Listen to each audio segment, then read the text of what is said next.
Matematik tahun 3 muka surat 97. Jumlahkan. Soalan A. 10 jam tambah 28 jam. Tambahkan macam biasa. 10 tambah 28 kita akan dapat 38 jam. Soalan B. 39 minit tambah 16 minit. Kita tambahkan.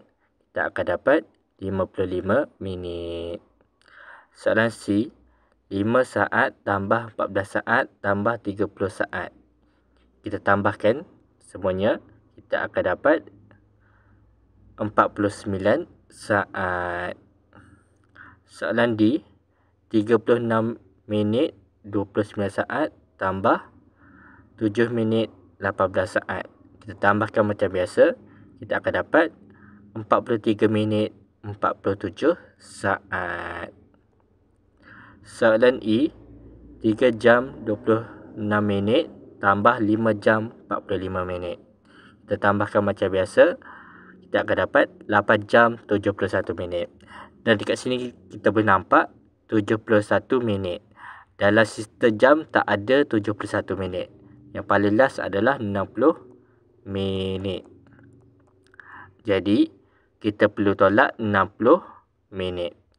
8 jam 71 minit tolak 60 minit menjadi 11. 71 minit tolak 60, kita akan dapat 11 minit. Lepas tu, yang dekat atas 1 jam ni, kita kena tambah 1. Sebab 1 jam sama dengan 60 minit. Harap pelajar boleh faham. Okay, 1 jam 60 minit. Dan disebabkan kita tolak 60 minit, nak dapatkan dalam saat. Dalam minit tak ada 71 minit, ada 60 minit. Betul tak? 1 jam 60 minit. Jadi kita kena tambah 1 dekat jam. Menjadi 8 tambah 1 kita akan dapat 9 jam. Jadi ini adalah jawapannya.